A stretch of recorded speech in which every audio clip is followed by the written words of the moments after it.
വർഷങ്ങൾക്ക് മുമ്പ് ഭാരതം ഉണ്ടാവുന്നതിന് മുമ്പ്, അതായത് ക്രിസ്തു വർഷമൊക്കെ തുടങ്ങുന്നതിന് മുമ്പ് ലോകത്തിലെ ഏറ്റവും വലിയ വാണിജ്യ തുറമുഖം നമ്മുടെ കൊടുങ്ങല്ലൂരിനടുത്തായിരുന്നു.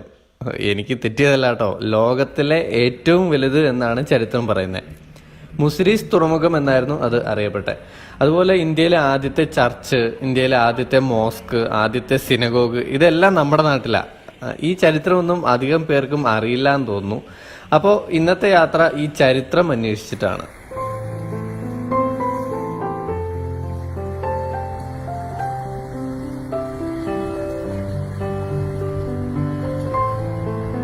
ഇതാണ് പണ്ടത്തെ ചരിത്രത്തിൽ രേഖപ്പെടുത്തിയിട്ടുള്ള മുസിരീസ്.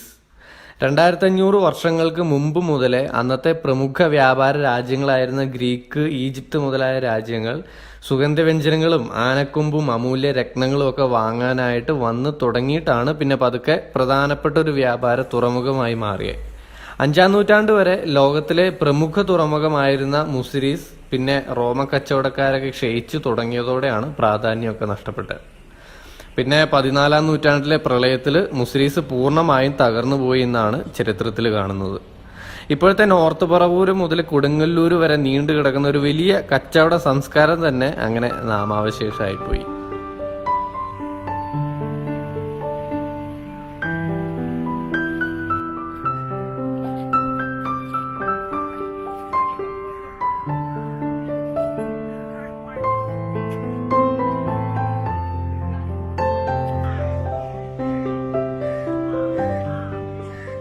ഇനി നമ്മൾ പോകുന്നത് പറവൂർ സിനഗോഗിലേക്കാണ്. മുസിരീസിലേക്ക് വ്യാപാരത്തിനായി പണ്ട് വന്ന ജൂതന്മാരിൽ കുറെ പേര് കൊടുങ്ങല്ലൂർ മുതൽ കൊല്ലം വരെയുള്ള പല സ്ഥലങ്ങളിലുമായിട്ട് താമസിച്ചു.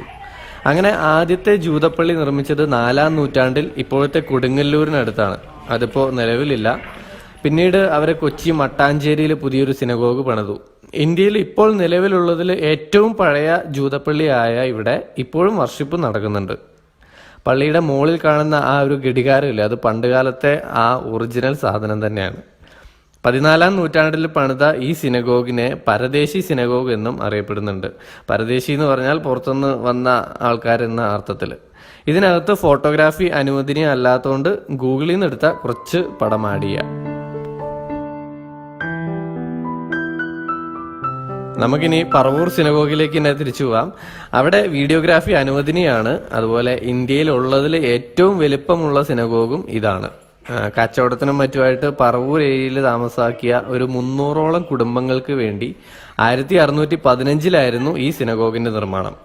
പിന്നീട് 1948 ഇസ്രായേൽ രാജ്യം രൂപീകരിച്ചു കഴിഞ്ഞപ്പോൾ ഈ ജൂതന്മാരെല്ലാം തങ്ങളുടെ വാഗ്ദത്ത ദേശത്തേക്ക് തിരിച്ചു പോകാൻ തുടങ്ങി. അങ്ങനെ ഒരു 1970 ആയപ്പോഴത്തേക്കും അവിടുത്തെ വർഷിപ്പ് നിന്നു. കാരണം പ്രായപൂർത്തിയായ 10 പുരുഷന്മാരെങ്കിലും ഇല്ലാതെ സിനഗോഗിൽ വർഷിപ്പ് നടത്താൻ പാടില്ല എന്നാണ്. ഇതാണ് സിനഗോഗിന്റെ ഉൾവശം. ഈ നടുഭാഗത്തായിട്ട് കാണുന്ന ഈ ഒരു ചെറിയ സ്റ്റേജ് പോലെയുള്ളതിനെ ബേമ അല്ലെങ്കിൽ തേവ എന്നാണ് പറയുന്നത്.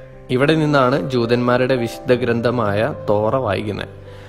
ഇത് കോപ്പിയാണ്. ഇതിന്റെ ഒറിജിനൽ അവര് വർഷിപ്പ് നിർത്തി പോയപ്പോൾ ഇസ്രായേലിലേക്ക് തന്നെ കൊണ്ടുപോയി. ആ പുറകില് ബാൽക്കണി പോലെ കാണുന്നത് സെക്കൻഡ് ബേമയാണ്. ശബത്ത് ദിവസം അവിടെ നിന്നിട്ടാണ് തോറ വായിക്കുന്നത്. അതുപോലെ സ്ത്രീകൾക്ക് സിനഗോഗിന്റെ പ്രധാന ഭാഗത്തേക്ക് വരാൻ അനുവാദം ഇല്ലാതിരുന്നുകൊണ്ട് വർഷിപ്പ് സമയത്ത് അവർ സെക്കൻഡ് തേവയിൽ അവിടെയാണ് നിൽക്കുന്നത്. പിന്നെ ഈ തേവയുടെ പുറകിൽ ചുമരിലായിട്ട് കാണുന്നതാണ് ആർക്ക്. ഇവിടെയാണ് വിശുദ്ധ ഗ്രന്ഥമായ തോറ സൂക്ഷിക്കുന്നത്.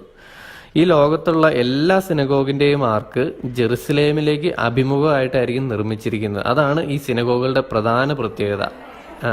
സിനഗോഗിന്റെ നിർമ്മാണ സമയത്ത് തന്നെ അത് ജെറുസലേമിലേക്ക് അഭിമുഖമായിട്ടായിരിക്കണം എന്നാണ് നിർബന്ധം. ഒറിജിനൽ തോറ ഇവിടെ ഇല്ല. അവർ ഇസ്രായേലിലേക്ക് പോയപ്പോൾ അത് കൊണ്ടുപോയി.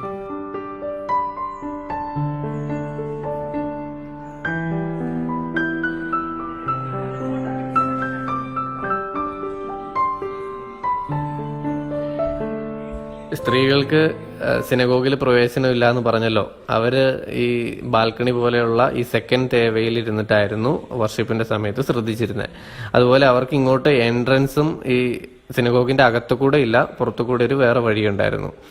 അതുപോലെ ശബത്ത് ദിവസം അവർക്കുകൂടി കേൾക്കാവുന്ന ഉദ്ദേശത്തില് തോറ പാരായണം ചെയ്യുന്നത് ഈ സെക്കൻഡ് തേവയിൽ വെച്ചിട്ടായിരുന്നു.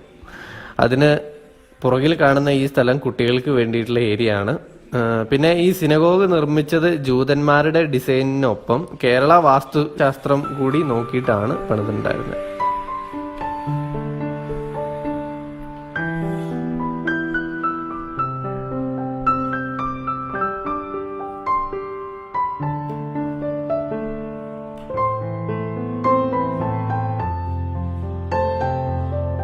ഇനി നമ്മൾ പോകുന്നത് ഇന്ത്യയിലെ ആദ്യത്തെ ചർച്ചിലേക്കാണ്. Saint Thomas church, Palayur. നമ്മുടെ ഗുരുവായൂരിന്റെ അടുത്താണ് ഈ സ്ഥലം.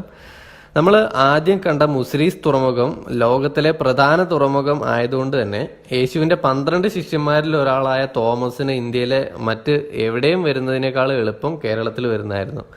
അങ്ങനെ AD 52 തോമസ് സ്ഥാപിച്ചാണ് ഈ കുരിശ് എന്ന് പറയുന്നു. പിന്നെ ചിലപ്പോൾ ഡെക്കറേഷനൊക്കെ വരുത്തി മാറ്റിയതായിരിക്കും.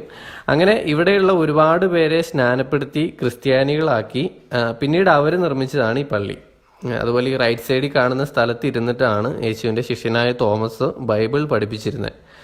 ആ കുരിശും ഈ പഠിപ്പിച്ച സ്ഥലവും കൂടി ചേർത്ത് അന്ന് സ്നാനമേറ്റ വിശ്വാസികൾ എല്ലാവരും കൂടി ചേർന്ന് പണി കഴിപ്പിച്ചതാണ് ഈ പള്ളി എന്നാണ് ചരിത്രം.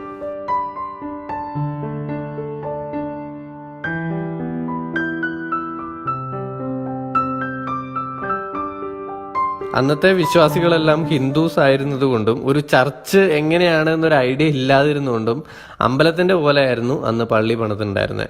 പിന്നീട് പ്രധാന ഭാഗങ്ങൾക്കൊന്നും മാറ്റം വരുത്താതെ തനതായ കേരള ശൈലിയിലുള്ള കെട്ടിടം നിലനിർത്തി ഒരു പള്ളിയുടെ രൂപത്തിലേക്ക് മാറ്റുകയായിരുന്നു. തോമാസ് ലീഹയുടെ ഒരു പ്രതിമയുണ്ട് ഇവിടെ. ഇതല്ലാട്ടോ ലോകത്തിലെ ഏറ്റവും വലിയ തോമസിന്റെ പ്രതിമ. ഇതാണ് ബോട്ടുകുളം. പണ്ടത്തെ മുസിരീസിൽ കപ്പലിറങ്ങി അവിടുന്ന് തോമസ് ബോട്ടിൽ വന്നിറങ്ങിയ സ്ഥലമായിരുന്നു ഇത്. കാലക്രമേണ 16-ാം നൂറ്റാണ്ടിലെ സുനാമിക്ക് ശേഷം മറ്റും ഇവിടെ കരയായി മാറിയതാണ്.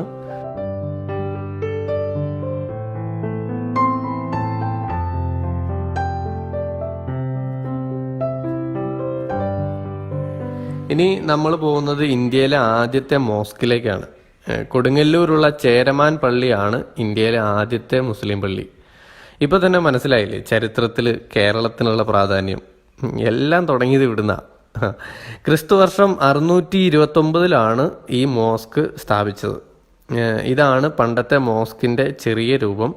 പാലയൂർ ചർച്ചിൽ കണ്ടതുപോലെ തന്നെ കേരളീയ ശൈലിയിൽ ഉണ്ടാക്കിയ ഒരു ക്ഷേത്രത്തോടൊക്കെ സാമ്യമുള്ള ഈ ബിൽഡിംഗ് പിന്നീട് രൂപമാറ്റം വരുത്തിയിട്ടാണ് ഇപ്പോഴത്തെ അവസ്ഥയിലേക്ക് എത്തിയത്. ഇതിന്റെ ചരിത്രം എന്ന് പറഞ്ഞാൽ കേരളത്തിന്റെ അവസാന ചേരരാജാവായിരുന്ന ചേരമാൻ പെരുമാൾ ഇസ്ലാം മതം സ്വീകരിച്ച് മക്കയ്ക്ക് പോയി. അവിടുന്ന് പെരുമാൾ കൊടുത്തയച്ച കത്തുമായി വന്ന മാലിക് ഇബ്നു ദിനാറാണ് ഈ പള്ളി പണിതത്. ഇതാണ് പള്ളിയുടെ ഉൾവശം. പുറമേ പല മാറ്റങ്ങളും വരുത്തിയിട്ടുണ്ടെങ്കിലും അകത്ത് മാറ്റമില്ല എന്നാണ് പറയുന്നത്. ഇത് കണ്ടോ, നടുവിലൊരു വിളക്ക്. ഇന്ത്യയിലെന്നല്ല ലോകത്ത് തന്നെ വിളക്കുള്ള ഒരേ ഒരു മോസ്കാണിത്. കാരണം മുസ്ലിം വിശ്വാസപ്രകാരം ആരാധനാ സമയത്ത് നിലവിളക്ക് കൊളുത്തുന്നത് നിഷിദ്ധമാണ്. ഈ നിലവിളക്ക് പക്ഷേ ചരിത്രത്തിന്റെ ഭാഗമായി ഇവിടെ തന്നെ ഉണ്ടെങ്കിലും ആരാധനയ്ക്ക് വേണ്ടിയല്ല, വെളിച്ചം കിട്ടാനാണ് ഉപയോഗിച്ചിരുന്നത്. ഇലക്ട്രിസിറ്റി ഒക്കെ വരുന്നതിന് മുമ്പ് എല്ലായിടത്തും ഇങ്ങനെ വിളക്ക് വെച്ചായിരുന്നല്ലോ വെളിച്ചം കണ്ടേ. അപ്പോൾ ഈ മുസിരീസ് എന്നത് ഒട്ടും ചെറിയൊരു സംഭവമല്ല എന്ന് പിടികിട്ടിയല്ലോ അല്ലെ. ഇന്ത്യയിലെ തന്നെ ആദ്യത്തെ ചർച്ചും മോസ്കും സിനഗോഗും ഈ മുസിരീസ് തുറമുഖം നിന്നിരുന്ന കൊടുങ്ങല്ലൂർ വാടാനപ്പള്ളി ഏരിയയിലാണ് എന്നതാണ് മുസിരീസിന് അന്നുണ്ടായിരുന്ന പ്രാധാന്യം എടുത്തു കാണിക്കുന്നത്. ചരിത്രം വിശദീകരിക്കുക എന്നതൊരു 10 മിനിറ്റ് കൊണ്ട് ഒന്നും ആവില്ല എന്നറിയാമെങ്കിലും അത്യാവശ്യം ഇതിനെക്കുറിച്ച് അറിയാത്തവർക്ക് ഒരു ഐഡിയ കിട്ടിയെന്ന് വിചാരിക്കുന്നു. കൂടുതൽ യാത്രാ വീഡിയോകൾ പിക്കോളിൻ വൈബ്സ് എന്ന ചാനലിൽ കാണാം.